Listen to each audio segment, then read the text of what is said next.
Primeiramente, eu queria agradecer o convite. Obrigada, Sônia, pelo convite de estar aqui, palestrando numa mesa com pessoas com tanta qualidade. As apresentações de hoje mais cedo foram muito boas. E eu acho que o que eu trouxe aqui está muito integrado com o que todo mundo falou. Então, acho que vai ser bem interessante, vai ser um pouco de continuidade e um pouco da visão do setor empresarial de todos os desafios que foram colocados aqui nas sessões mais cedo. Eu gostaria também de agradecer a PMEC por disponibilizar o local, que é muito bom. Então, vamos trazer um pouquinho aqui do que foi falado hoje mais cedo, né? A gente vive num mundo de crise. Hoje, nossa situação econômica é uma situação de crise. Eu trouxe aqui 2 gráficos que mostram muito pouquinho a situação e a realidade que as empresas estão enfrentando hoje. Se a gente lembrar, desde 2008, quando começou a crise por causa do superendividamento das famílias norte-americanas e que veio estourando economia após economia, a gente percebe que até hoje a Europa vive uma situação insustentável de desemprego, como foi falado aqui. Isso se reflete nas empresas como um cenário de pouca liquidez. O dinheiro é escasso. Os recursos fogem para investimentos seguros. Então, é uma dificuldade em que a empresa precisa trabalhar com contenção de custos e, ao mesmo tempo, ela não pode esquecer de todos os desafios que a nossa sociedade hoje em dia enfrenta e que foram falados aqui mais cedo. Para o setor de mineração, em especial, essa crise pegou a gente num momento muito ruim. A gente veio num ciclo de superaquecimento da economia chinesa, em que todas as empresas de mineração, as mais importantes do mundo, estavam muito alavancadas, com alto nível de investimento e pouco caixa. Conclusão, os nossos... se a gente olhar esse gráfico que mostra o índice de desempenho das principais ações em bolsas de valores, a gente vê que a linha vermelha, que é o setor de mineração, está um pouco descolado do resto do mercado. O que, para a gente, é um desafio ainda maior. Não bastando isso, a gente vê uma necessidade de repensar a forma como a gente vive, a forma como a sociedade se comporta. Hoje em dia, a gente sabe que nossos padrões de consumo, nossos padrões de produção, não é sustentável. E se a gente não fizer nada, a gente sabe que isso não vai se manter dessa forma. A gente não tem como consumir mais do que um planeta, porque esse limite é finito. E se a gente pensar como qualquer espécie, a gente tem o nosso limite de crescimento. Nós somos uma espécie num habitat finito. A gente precisa considerar isso. E o nosso sistema de comunicação e de economia também precisa considerar esses aspectos. Considerando esse cenário, eu trago a reflexão de que problemas de curto prazo não podem influenciar a nossa forma de pensar no longo prazo. A gente não pode ficar preso porque a gente precisa resolver um problema agora e esquecer que existe um problema maior, que é um problema de sustentabilidade a longo prazo. Então, que agora a preocupação é resolver questões fiscais, sim, isso é importante. Mas a gente não pode deixar de pensar como empresa, como setor empresarial, nas questões fundamentais que também são trazidas no longo prazo. Vou trazer só um pedacinho para botar uma pulga atrás da orelha de vocês. As empresas reportam resultados trimestrais. Reportam resultados anuais. Impactos de longo prazo, sejam eles positivos ou negativos, não necessariamente conseguem aparecer dentro desses relatórios. Se a gente trouxer um pouquinho também novos estudos, aqui eu vou trazer exemplos de 2 estudos. Esse foi um estudo feito pelo World Economic Forum, que mostra quais são os principais riscos que a economia enfrenta, a economia mundial enfrenta. E eu achei interessante, talvez não dê para ler, porque está muito ruim, realmente não dá para ler. Mas ele tem cor, e a cor ajuda. O azul são riscos econômicos, o vermelho são riscos sociais, e o verde, riscos ambientais. E desde lá até aqui, a evolução no tempo, sendo que aqui é 2013. Em cima, são os riscos com maior probabilidade de acontecerem. Embaixo, são os riscos que vão ter o maior impacto se acontecerem. Quem faz análise de risco gosta de tratar sempre sobre essas 2 óticas, né? A probabilidade e o tamanho do impacto. E o que eu acho interessante mostrar com essa evolução é que a inserção dos aspectos ambientais e sociais na análise de risco para a economia mundial.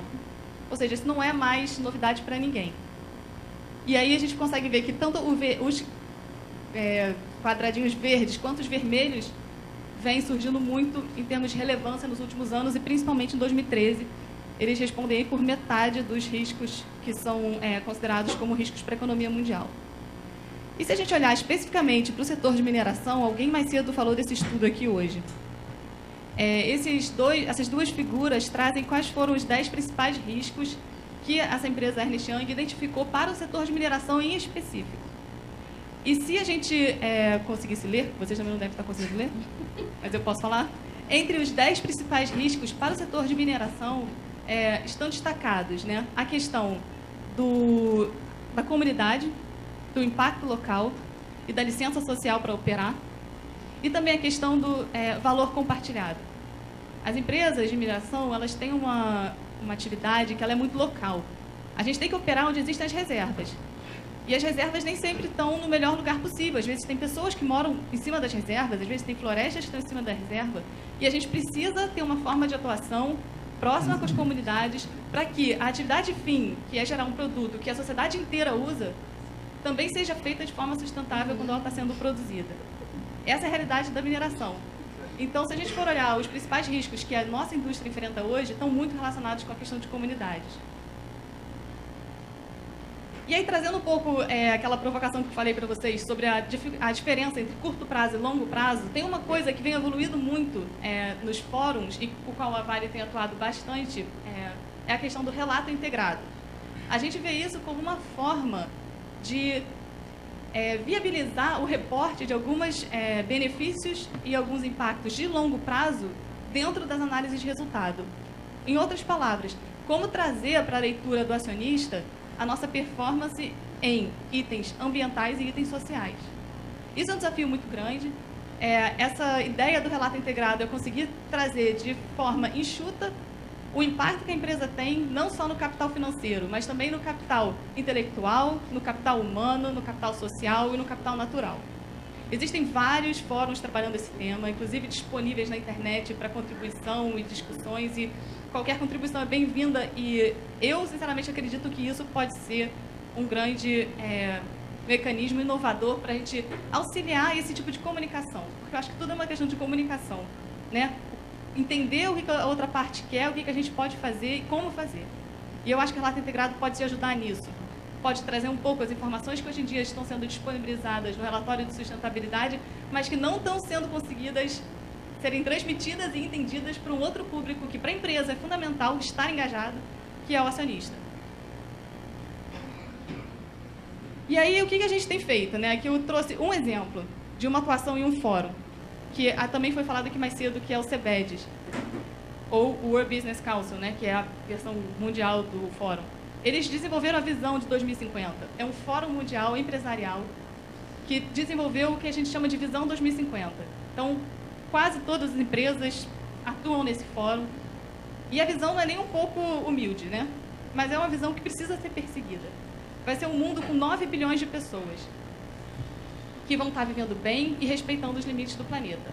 Então, essa foi a visão que o setor empresarial, junto do World Business, construiu. E é preciso agir para você chegar nessa visão em 2050. Eu sei que falar em 2050 parece que, então não vamos fazer nada agora. Não, mas é porque para mover uma economia, todos os setores precisam ser engajados, todo mundo precisa contribuir de alguma forma. E as empresas também. E nesse contexto, parceria é muito importante. E aí foi construída, então, essa matriz, um caminho para chegar nessa visão 2050, que tem essas 9 áreas, esse gráfico, essa matriz aqui, isso está disponível na internet, esse é um documento público, Visão 2050, que mostra quais seriam as 9 áreas prioritárias para as empresas e para a sociedade, de forma geral, agir para que a gente chegue naquela visão 2050. Só que a gente tem um problema, a gente não está conseguindo evoluir. Então, só pensar na visão 2050 é muito fácil. Vamos fazer o que para chegar na visão 2050? E chegar lá em 2050 e ter o que a gente quer, visto que a gente não está nem conseguindo conter o aquecimento global. Terminou mais uma COP aí sem grandes resultados. E uma das coisas que estão sendo feitas é o que se chama de Projeto Ação 2020. Dentro desse âmbito da visão 2050, o que a gente tem que fazer até 2020 para que a gente consiga guinar a forma como a gente atua para que a gente tenha o desenvolvimento sustentável, né? Pela ótica empresarial. Então, esse projeto juntou o Stockholm Resilience Institute, que é um instituto internacional que avaliou os limites físicos do planeta, aonde que o planeta já estaria com problemas. E também foram analisadas as prioridades sociais, porque a gente tem problemas sociais e problemas ambientais. E considerando esses dois contextos, como que a gente faz, quais são os principais itens que a gente precisa trabalhar, que precisa se comprometer e precisa engajar para chegar a ter essa visão em 2050.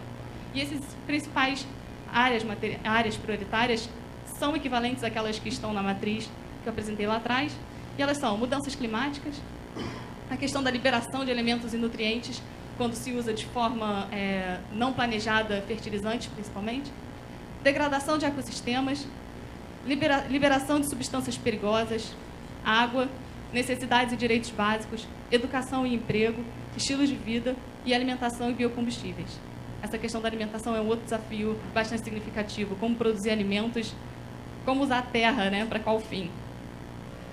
Então, esse projeto, ele pega aquela ambição da visão 2050, as áreas prioritárias e define o que a gente tem que fazer até 2020 e como que o setor empresarial pode contribuir. Esse projeto, ele começou em meados de 2013, ele está em desenvolvimento, ele está sendo feito inicialmente no âmbito internacional.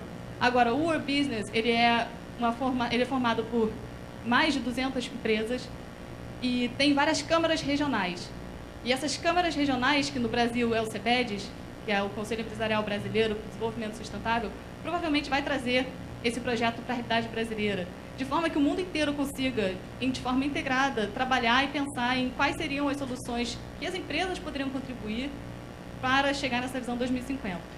E aí que eu trouxe dois resultados de duas dessas áreas prioritárias.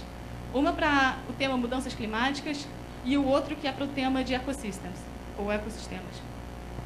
É importante falar que esse trabalho é um trabalho em andamento, então é resultado de uma discussão de várias empresas do mundo inteiro, que ainda não foi compartilhado com toda a sociedade de uma forma geral, está sendo. Durante a COP19 foi apresentado um pedaço, então pode estar sujeito a alteração. Mas, de uma forma geral, o que ficou definido pelo Grupo de Mudanças Climáticas nesse projeto é que o mundo tem que se preocupar com sistemas energéticos, industriais, agrícolas e florestais, que atendam às necessidades de desenvolvimento da sociedade, que implementem a transformação estrutural necessária para garantir que as emissões diretas líquidas não superem 1 trilhão de toneladas de carbono. Isso significa limitar o aquecimento global a 2 graus Celsius. E que sejam resilientes às mudanças climáticas, ou seja, a gente não pode mais construir, planejar, sem pensar que efeitos das mudanças climáticas já estão acontecendo.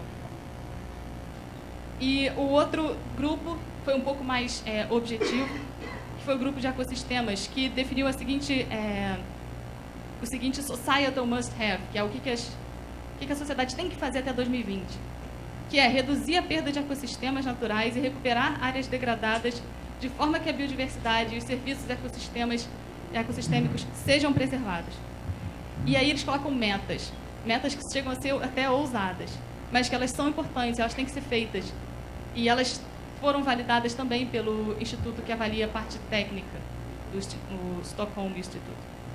Então aqui tem algumas dessas metas aí, que é a taxa de perda de floresta tem que ser reduzida pela metade, no mínimo, ou zerada, considerando a taxa de desmatamento dos últimos anos.